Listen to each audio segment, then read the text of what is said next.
So we had the episode of pancreatitis, but that is... No, she's done and fine with that, Okay. which was weird because I'm very conscious and restrictive of her diet, so I don't even know where that came about. Pancreatitis about 3 weeks ago, I had a follow up with Noel's Animal Clinic last week. All her blood work and stuff came back a-okay. It's probably like really maybe 3 to 6 months ish. Like I've noticed a lot more hind end weakness that's come about. She took a little trip down the stairs. I caught her, but lost her balance going down the stairs.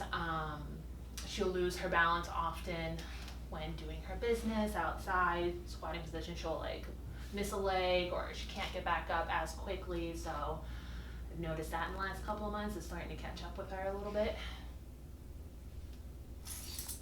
Okay, I didn't want to wake you up. I wanted to let you relax.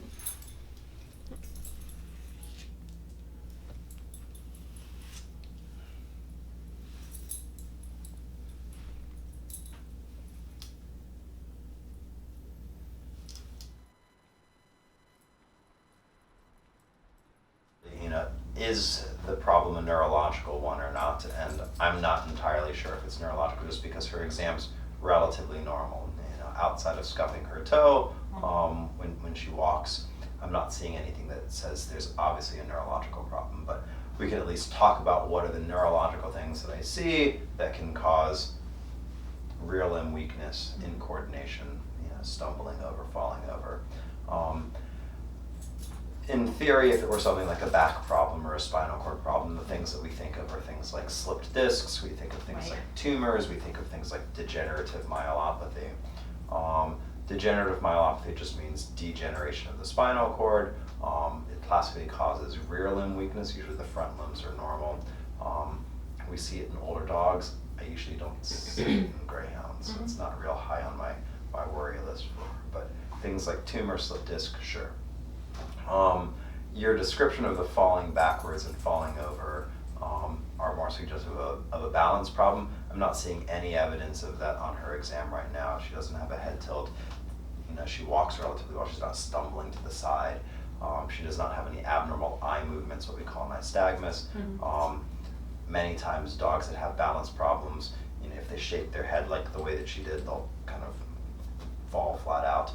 She didn't do that at all. So I don't have She doesn't fall flat out, but when she does that, she'll kind of splay a little bit. But So when we start talking about problems affecting the balance system, again, not that I'm strongly suspicious of that, but things that can cause balance problems, things like ear infections, things like brain tumors, things like encephalitis. Greyhounds do get strokes to the back part of their brain. That is usually comes on suddenly. So usually they go from being a 10 to being a 2, or Right. they go from very normal to very abnormal. Whereas, and correct me if I'm wrong, it kind of sounds like she's been a 10, No, it's- then a 9, then an 8, Yeah, then it's a kinda like a 7.5. gradual. Yeah. So it becomes hard for us to say, well, gosh, is it a neurological problem? What tests should we be doing? Do we need to do any tests, or do we just keep an eye on things? could it be a side effect from any of her medication that she's on? So the last drug levels that we have, her levels were pretty moderate. The bromide level was 1.6, 1.8, and the phenobarbital level was 21.6. Sure, could they have trended, higher? That's certainly possible. Again, usually I'm seeing other symptoms along with the incoordination, but sure, that would be an easy explanation. That would be, quite frankly, the best explanation. So it's not wrong to get some of that repeated, just to She's rule it out. due next month for Okay. her next 6 months. Yeah, so just, maybe even get it, by the end of the month or something like that. I mean, do you already have a appointment scheduled with them? Yeah, So beginning of October. as long as things don't change drastically, why don't we just keep that appointment, Yeah. get the blood work done, then send it over to us. Then just keep an eye and see how things are going. But the other thing that I would consider, just because of her age and breed, would be something like a blood pressure. So just like you or me, you know, we go to the doctor, they put a little Right. cuff around our arm. It's basically the same process. It's completely non-invasive, non-painful. Just again, based on her age and breed, and you know, not that we're strongly suspicious of a stroke or anything like that, but that is the most common thing that I see in 8-year-old. An old lady. You're not old. Yeah. Alrighty, well, we'll see you next year. Yeah. And yeah, just get that stuff sent to us next month. Yeah. Will do. Alrighty? Great seeing you. Thank you. Great seeing you, Mama. Yeah, cried out under the couch on Sunday, non-ambulatory yesterday, taken in, plegic overnight, lost 2 minutes. Hello, how are you? Dr. Wong. Nice to meet you, Dr. Wong. What do you think, bud? Yeah, we're coming to you. Stay there. Stay there. He actually likes the attention, so it's fun. Well, this is a silly way to get attention, man. This is, what's going on with his... He has a follicular cyst that we've Okay. been trying to treat, but that's with his regular vet. So just over the last 48 hours or so, he's kind of gone from being completely normal to being kind of crying and hiding on Sunday night. And yesterday we went to the vet. They kept him there overnight. When he went in, he could still feel them, but this morning they said he couldn't feel his legs, so they were worried and sent Joan over here. Yeah, reflex were absent yesterday as well. It's just that apparently they could elicit pain, but Okay. this morning they could not. I know, you just want to give me a kiss. You got a good nose, huh? You got a Frenchie with a good muzzle.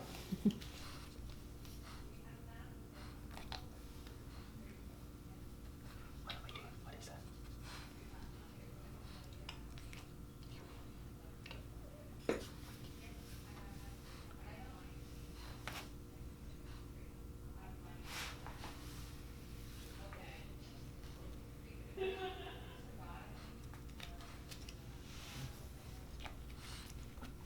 What's happening back here? What is that? Oops. Little pinch.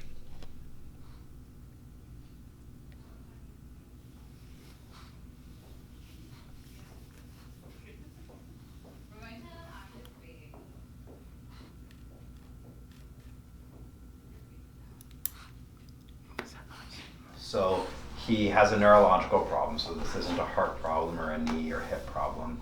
Specifically, it's affecting the spinal cord of his back. I'm a little bit more worried that it's affecting his lower back, because when I tap on his knees, there's no knee jerk reflex, and when I pinch on his toes, on the left side, he doesn't pull it back at all. On the right side, he pulls it back just a little bit.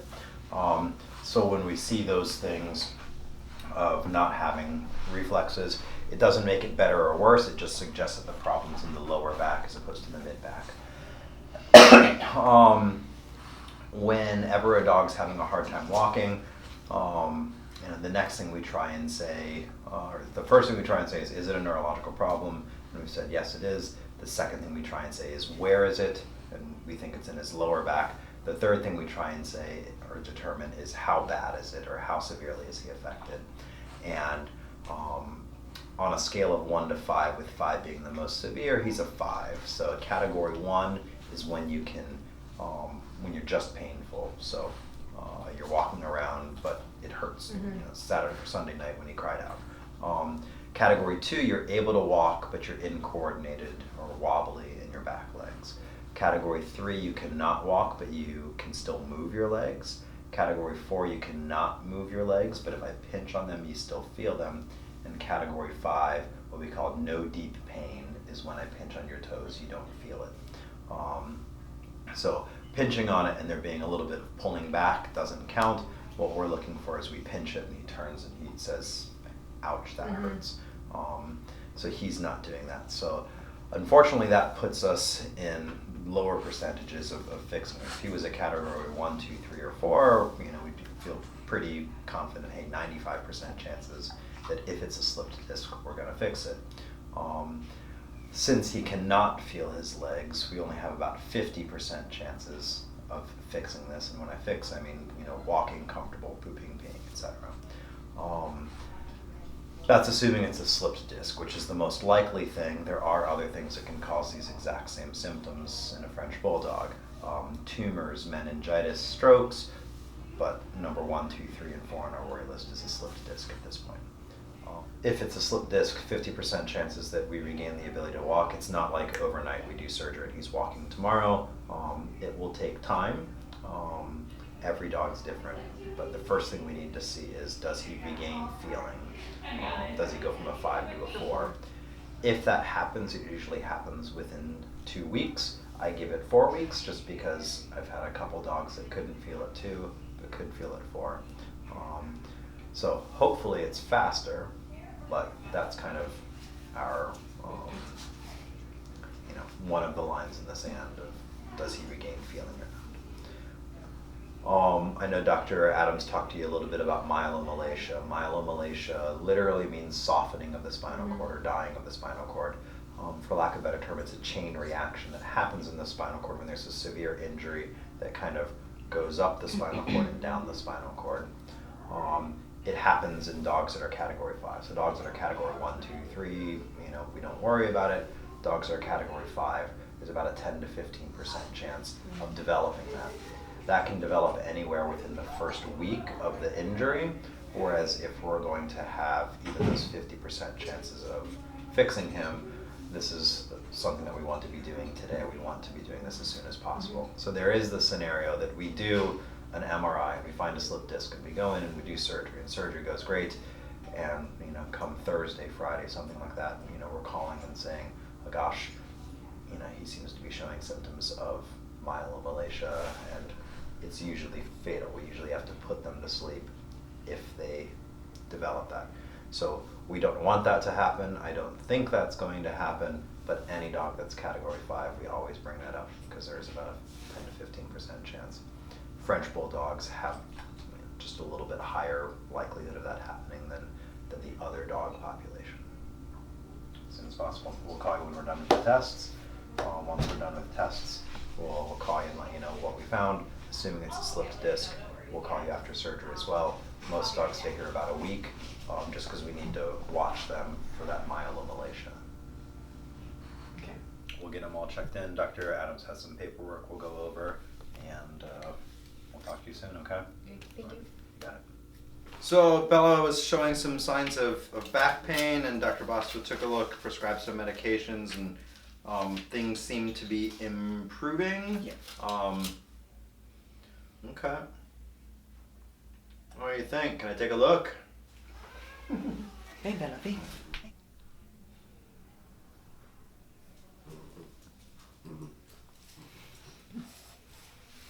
Turn it around. 1, 2, and 3.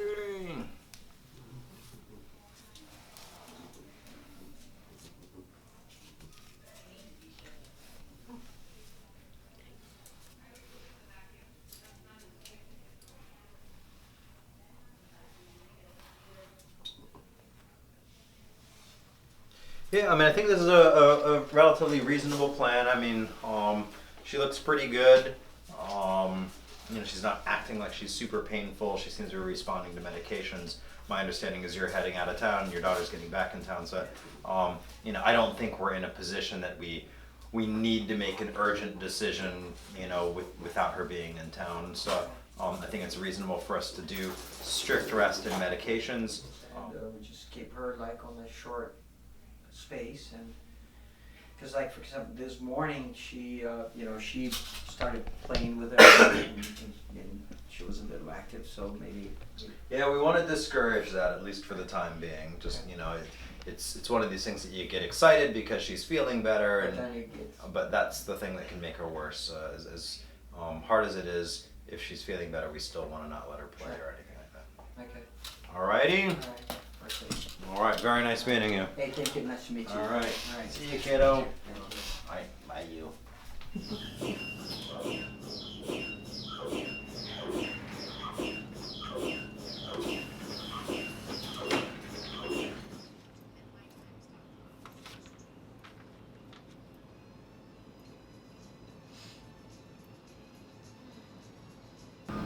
So this is Bane's MRI, and What we're looking at here is a T2 weighted MRI. So it's kind of like he's laying on his back. This is his right side, left side. Spinal cord, these are his ribs. These are the bones and the spinal cord running here. And what we can kind of see is there's something here on the right side of the spinal cord kind of squashing the spinal cord over towards the left. So this is rib number 13, lumbar vertebra number 1, 2, 3, 4. So the disc is at L3-4 on the right. So right now, Anthony's just getting transverse images or axial images, so a slice kind of like this through it. And then after that, we are going to get him ready for surgery and call mom. We were just also talking about, should we do a marker pin? Sometimes for dogs that have discs lower in the back, we'll use a technique to mark which bone we're looking at in surgery, just because when we're doing it in the mid-back here, we've got the ribs as an anatomic landmark to tell us where we are. But once you kind of start getting further back here, it's harder to tell, or you're just further away from landmarks.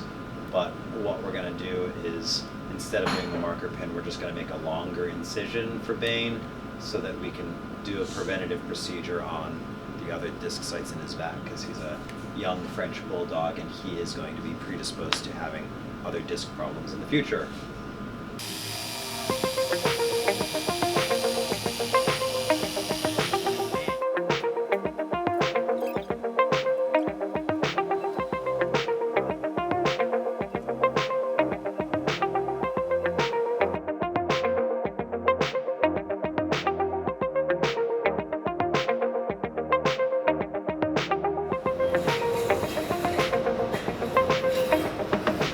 Found a big slip disc at L3, L4 on the right, Bane's MRI.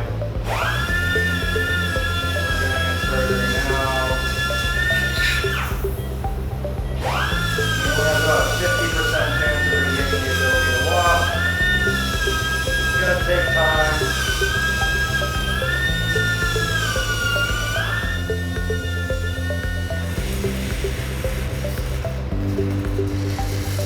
Laminectomies will be make a window in the side of the bone, or the lamina of the vertebra. The vertebra are the bones that surround and protect the spinal cord. So in order to get to the herniated disc material,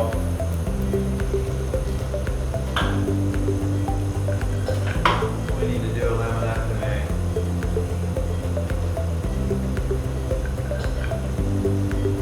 Through the bone.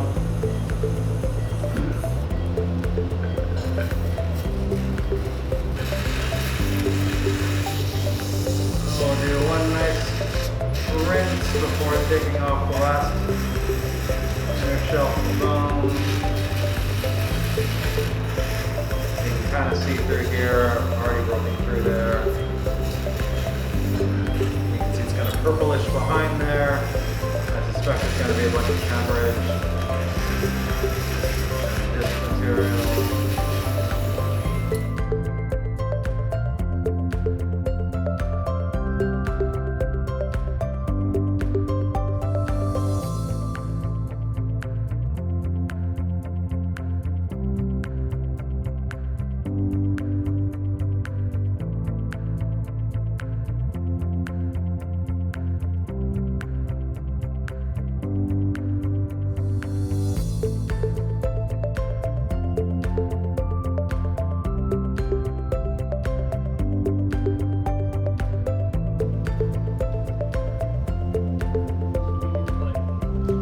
Thanks for watching. Hope you enjoyed it. Hope you learned something. Hope you found something of value. If you did, feel free to give us a comment, give us a like, share it with someone that you think might get something out of it.